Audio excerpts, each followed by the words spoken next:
Mister Kejriwal is very clever person and very शातिर person, बहुत जबरदस्त शातिर बंदा है। वो ध्यान योग में चले गए हैं, नहीं तो 2024 के इलेक्शन से पहले वो भी जो है कालकोठरी के पीछे मिलेंगे आपको। इज्जत इसी में थी उनकी कि वो ईडी जब उनको बार बार 3 बार रिमाइंडर दे चुका, एक बार कम से कम फेस टू फेस तो हो पाक साक। और मेरा ये मानना है कि केजरीवाल जी जो है के कर्मों की सजा वो 3 मंत्री भुगत रहे हैं। अच्छा। मेरा अपना ये मानना है। क्या किया है ऐसा, क्या दिक्कत हो गई है? केजरीवाल साहब कह रहे हैं कि तानाशाही तो चला रहे मोदी जी, हम हमारी काम को रोक। देखिए दिल्ली की जनता को सब्जबाग दिखा के और दिल्ली की जनता को झूठे सपने दिखा के इन लोगों ने बिजली देंगे, पानी देंगे, ये अपना एक माहौल बना लिया। एमसीडी भी कैप्चर कर ली, बाकी जो है ठीक है। अब एक बात बताइए, यही केजरीवाल जी कहते थे मैं शीला को अंदर करूंगा, अंबानी को अंदर करूंगा, कलमाड़ी जी को अंदर करूंगा, कॉमन गोल्डवेल घोटाले की जांच कराऊंगा, कोई 1 रुपए की जांच नहीं हुई। पब्लिक फिर कॉमन सी बात है, स्टेट के जो इलेक्शन होते हैं उनमें स्टेट के इशू होते हैं, सेंट्रल के जो इलेक्शन होंगे मेंबर ऑफ पार्लियामेंट में उनके अपने इशू होंगे, उनके अपनी क्षेत्रीय पार्टियां भी कुछ दम दिखाएंगी, नो एनी डाउट। क्षेत्रीय पार्टियां भी अपने अपने क्षेत्रों में दम दिखाएंगी, बट क्या है कि ओवरऑल सब इकट्ठा होने के बावजूद भी नरेंद्र भाई मोदी जी की कोई काट नहीं है। अच्छा ये बताइए कि 2024 से पहले जैसे अभी सब इकट्ठा हुआ, अभी जंतर मंतर पे भी इकट्ठा हुए थे, सांसदों को जिस तरीके से निकाला गया, जिस तरीके से सस्पेंड किया गया, कहा यही जा रहा है कि मोदी जी तानाशाह हो गए हैं, सांसदों की सुनते नहीं हैं, हिटलरशाही चला रहे हैं। और 2024 में इसीलिए कह रहे हैं कि अगर उनकी सरकार आ गई तो हिटलरशाही आ जाएगी देश में।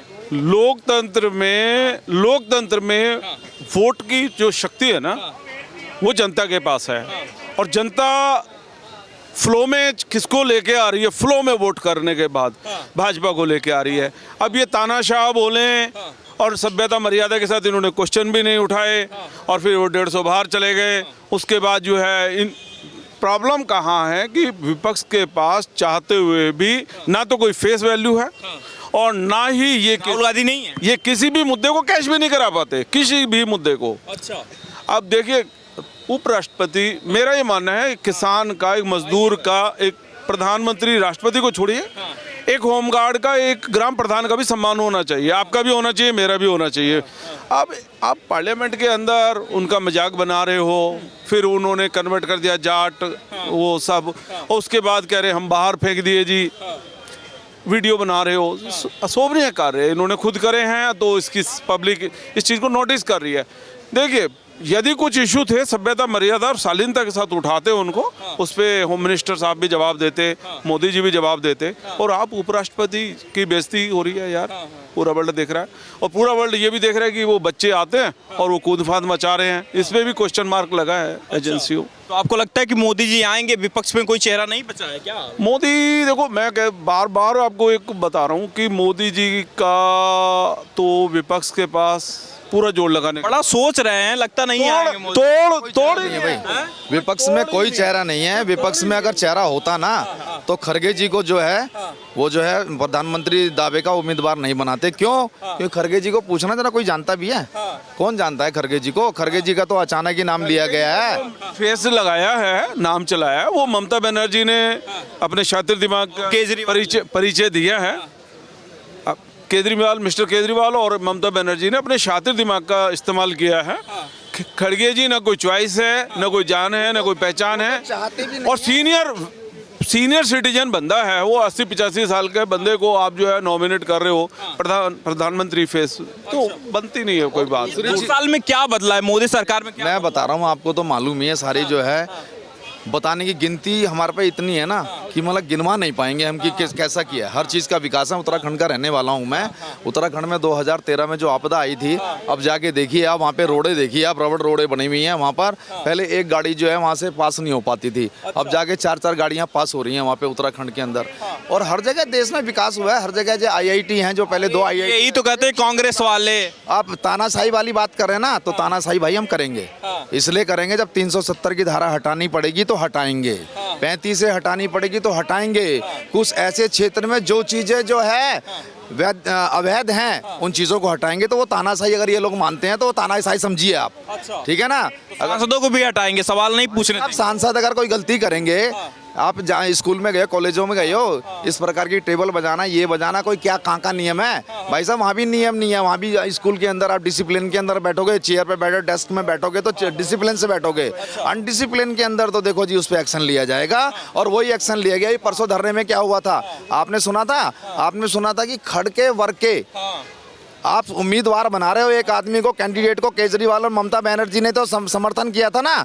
आप एक कैंडिडेट को जो है उठा रहे हो और उसी को खरके परके कह रहे हो, और अखिलेश को अखिलेश कह रहे हो। तो जब तुम्हारे में आपस में ही गठजोड़ नहीं है तो यार मोदी जी का एक ऑप्शन जो है, जो नंबर 1 चेहरा चल रहा है इसमें, देश में नहीं पूरे विदेशों के अंदर भी डंका बजा हुआ है कि केवल एक ही चेहरा है हमारे हिंदुस्तान में, सनातन धर्म के नाम पे, ठीक है, हिंदू राष्ट्र के नाम पे एक ही चेहरा है, वो सिर्फ नरेंद्र मोदी। यही तो उठा रहे हैं सवाल कि बस मंदिर मंदिर, सनातन सनातन, यही सब। भाई साहब मेरी बात सुनिए आप। एक्चुअली में क्या है कि बहुत सालों से बहुत दबा दिया गया है। अब जो वो कोई चीज़ किसी के अंदर दबी होगी ना तो उठती है। अब सनातनी जो लोग हैं ना, वो उनको ये लगता है कि हमें इसमें आशा दिखाई देती है। डेमोक्रेसी के लिए सभी चाहिए, खड़गे जी भी चाहिए, केजरीवाल भी चाहिए। अगर ये लोग नहीं होंगे तो भारत का नुकसान होगा, चाइना बन जाएगा, ऑटोक्रेसी हो जाएगी। We need democracy, healthy democracy. और चुनाव हो रहे हैं, हम नहीं कह रहे मोदी जी जीत जाएं, हम चाहते हैं जीते, क्योंकि हम वोटर हैं और हम चाहते हैं मोदी जीते। हो सकता है ये ना क्यों जीते, यही तो सवाल। सुनिए, ये एक पार्टिकुलर बंदे का विचार है, मेरा विचार है। जैसे मैं चाहता हूँ मोदी जीते, ये चाहते हैं जीते, हो सकता है ये ना चाहें, वो ना चाहें। यही डेमोक्रेसी है, यही जनतंत्र है। लेकिन जो भी सांसद है उनको कोई भी सवाल पूछना है वो एक मर्यादा में पूछें। और देखिए, उपराष्ट्रपति, राष्ट्रपति और प्रधानमंत्री ये ऐसे पद हैं जिनका सम्मान होना चाहिए। लालू यादव की मिमिक्री करके राजू श्रीवास्तव बहुत बड़े बन गए। आप मिमिक्री कीजिए, मैं भी करता हूँ, आप भी करिए, लेकिन एक पद का सम्मान करिए।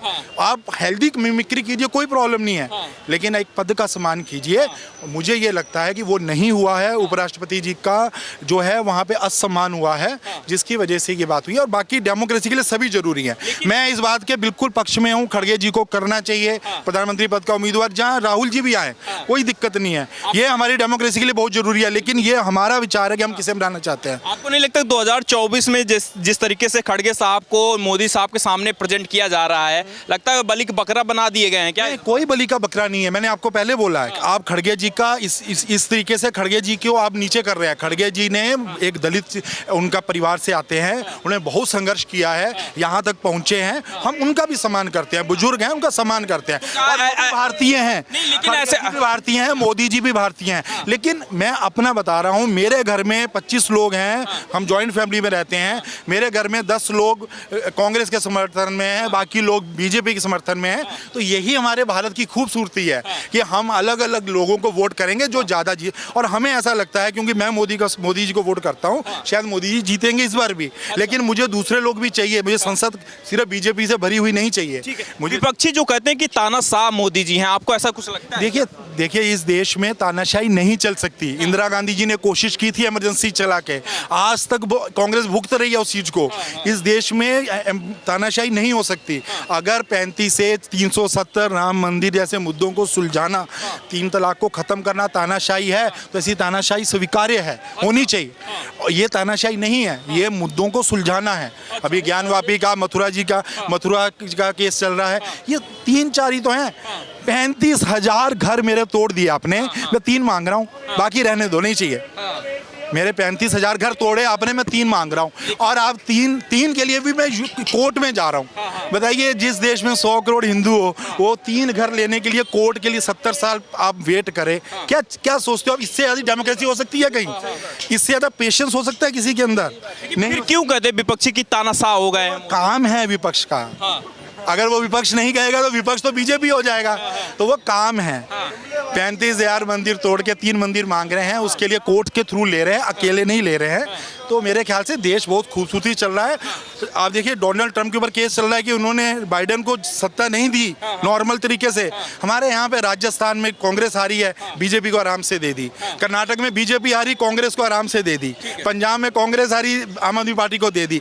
हम बहुत अच्छी डेमोक्रेसी है, हमारे देश में अच्छा चल रहा है, कहीं कोई प्रॉब्लम नहीं है, और ये हेल्दी है, होना चाहिए, सभी लोगों को आना चाहिए। सवाल ये उठाया जा रहा है कि जिन राज्यों में बीजेपी जीत रही, कहा ये जा रहा है कि ईवीएम के जरिए। कौन क्या, आप नहीं बोल बोल रहे हो, ये नहीं बोल रहे हैं, वो विपक्षी बोल रहे हैं ना, उनका धर्म है बोलना, उनको बोलने दीजिए। अगर वो कहेंगे ना बहुत अच्छा जीते मोदी जी, तो फिर सारे बीजेपी ही हो जाएंगे, क्या फायदा।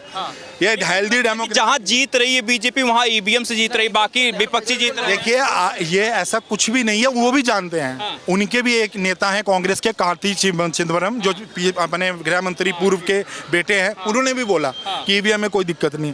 तो मुझे लगता है ये कुछ नहीं है। हमारे देश को हम 4 ट्रिलियन की इकोनॉमी हो गए हैं, we are heading for 5 trillion economy, और हमें आगे तरक्की करनी है। हम पढ़े लिखे हैं, हमें अपने मेरे यहाँ पे जो काम कर मेड है, जो हाउस हेल्प है, वो कह रही है कि भाई मैं अपने बच्चों को पढ़ा रही हूँ। ये बहुत ज़रूरी है, पर शिक्षा से ही, चाहे वो किसी भी धर्म के लोग हों, मुस्लिम लोगों में अब APJ अब्दुल कलाम है, बहुत बड़े बड़े लोग हैं, सभी धर्म का सम्मान होना चाहिए, और बहुत हेल्थी डेमोक्रेसी है। और मैं यही कहूँगा आपसे कि बहुत अच्छा देश में चल रहा है, और आगे अगर कांग्रेस जीतती है तो हम उसका भी स्वागत करेंगे, लेकिन बीजेपी जीतती है तो आप उसका भी स्वागत कीजिए। ईवीएम पे इस बार किसको चाह रहे हैं कि बीजेपी या मैं तो बीजेपी को चाह रहा हूं, मैं पहले ही बोल चुका हूँ, क्योंकि मेरा तो अपना मत है, हो सकता है इनका कोई दूसरा हो। क्या नाम हुआ आपका? अंकित अग्रवाल। कहाँ से भाई? जी मैं मुंबई से आया हूँ। मुंबई से आए हैं। हाँ जी। अब ये बताओ कि जो अभी मोदी सरकार के बारे में क्या ख्याल है, 10 साल में कैसा कामकाज करने वाली है, और 24 में किसको आना चाहिए? 24 में तो मैं मानता हूँ भाई साहब बिल्कुल और बिल्कुल मोदी जी को आना चाहिए। हाँ। अब मुझे ये लगता है कि हाँ भाई सनातनी जो भी ये है, ये सनातनी वाली बात भी अलग है। हाँ। और जितनी भी चीज़ें अभी तक हो रही हैं, हाँ। जैसे कि फॉर एग्जांपल 370 ये सब तो हुआ ही हुआ है। हाँ। जो कांग्रेस का ड्रॉबैक 70 साल में था, हाँ। 10 साल में हम लोगों ने 10-20%, 30% उसमें ग्रोथ किया है अच्छाई की तरफ। हाँ। तो मैं इतना ही कहूँगा कि हाँ जी, मैं तो ईवीएम पे जो सवाल उठाया जा रहा है, लगता है कि जो विपक्ष कह रहा है कि ईवीएम के जरिए बीजेपी जीतती है स्टेटों में, आपका क्या इसमें ख्याल है? मैं आपको एक चीज़ बताना चाहता हूं कि जिन स्टेटों में कांग्रेस जीतती है वहां पे ईवीएम खराब नहीं होते। सबसे पहले मैं आपको एक चीज़ बताना चाहता हूं, ईवीएम हैक नहीं होता है, ठीक है? ईवीएम हैक कभी नहीं होता है।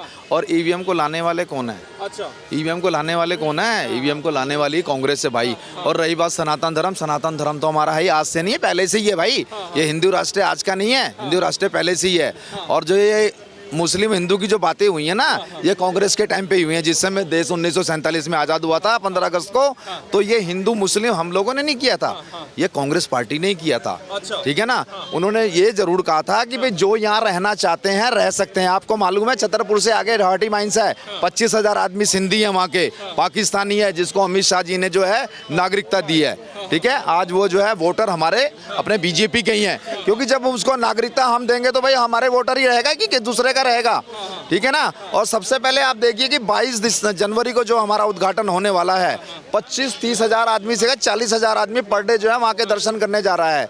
जो हमारी प्राण प्रतिष्ठा है, जो हमारी रामलला की, 25 से 40 हज़ार आदमी पर डे का वहाँ देखने जा रहा है। और उसी सनातन धर्म के आधार आप बोल रहे हो ना कि हाँ जी हम देश के नाम पे और ये श्री राम के नाम पे हम ये वोटिंग कर रहे हैं, बोलो हम श्री राम के नाम पे ही वोट ले रहे हैं। और बोलो यही तो बोल रहे हैं ना बीजेपी के जो कांग्रेस विपक्षी वाले, यही बोल रहे हैं ना कि अंधभक्त बना रही है, काम विकास का। जब उनके 28 संगठनों में 28 पार्टियों के आपस में ही 26 पार्टियों के आपस में ही उनके मतभेद हैं, वो एक दूसरे को नहीं चाहते हैं। अभी केजरीवाल और ममता बनर्जी ने तो उसका समर्थन किया है ना, खड़गे साहब, खड़गे, मल्लिकार्जुन खड़गे, मालूम है कहाँ के रहने वाले हैं वो? कर्नाटक के रहने वाले हैं। लेकिन आज भी 50-60% आदमी नहीं जानते हैं उनके बारे में, आज भी नहीं जानता। अगर पूछा जाए किसी को भी हाजी मल्लिकार्जुन खड़गे जो है कौन, तो खाली वो बताएंगे जी वो जो है उसके जो है कांग्रेस के जो है अध्यक्ष हैं वो, ठीक है, कांग्रेस के अध्यक्ष ही तो हैं वो मल्लिकार्जुन। क्या नाम हुआ सर आपका?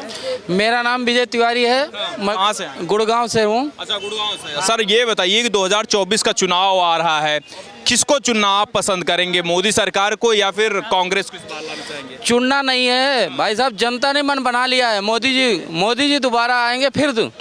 हाँ, जनता ने एकदम पूरा ही मन बना लिया, और किसी पार्टी के लिए कोई है, इनका तो कुछ डिसाइड ही नहीं हो रखा। इन्होंने इंडिया बनाया, इंडिया में ऐसे ऐसे लोगों को जोड़ा जिसमें किसी का कुछ पता ही नहीं है कौन क्या करता है क्या नहीं करता, आपस में सहमति नहीं है, तो ये क्या करेंगे, देश के लिए क्या करेंगे? तो राहुल गांधी, लालू यादव सब कह रहे हैं उखाड़ फेंकेंगे, यहाँ मीटिंग कर रहे हैं, केजरीवाल साहब हैं, आपको नहीं लगता बड़े बड़े नेता ये हरा ये कुछ नहीं कर पाएंगे, मोदी जी दोबारा आएंगे। ये तो चोर हैं साले, सब चोर हैं, कोई किसी न किसी बहाने चारा घोटाला में जेल में रह के आए, वो क्या विकास करेंगे। वो किसी तरह से इनको खाने को नहीं मिल रहा है। सबसे ज़्यादा क्या है ना, ये पगलाए घूम रहे हैं, इनका दिमाग हो गया, मानसिक संतुलन खराब हो गया।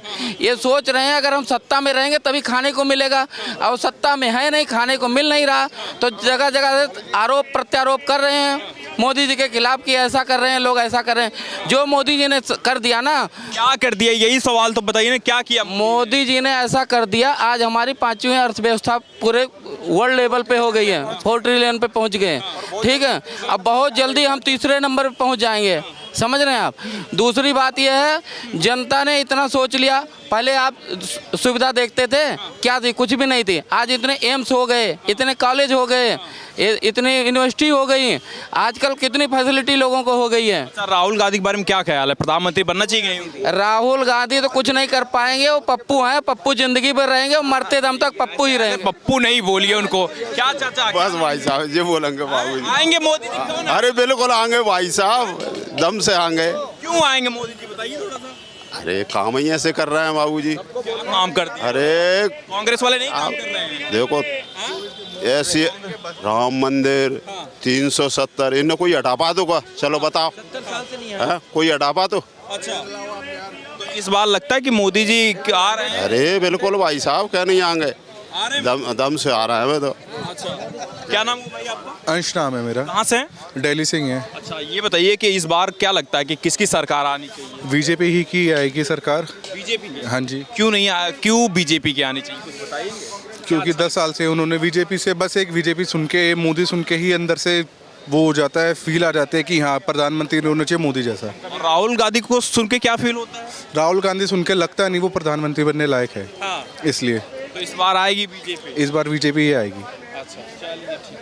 तो 2024 की रिपोर्ट बना रहे हैं और दिखा रहे हैं कि आखिर जनता क्या कुछ कह रही है। कैमरे पीछे हमारे सहयोगी जीतू, मैं शिवशंकर उपाध्याय, धन्यवाद।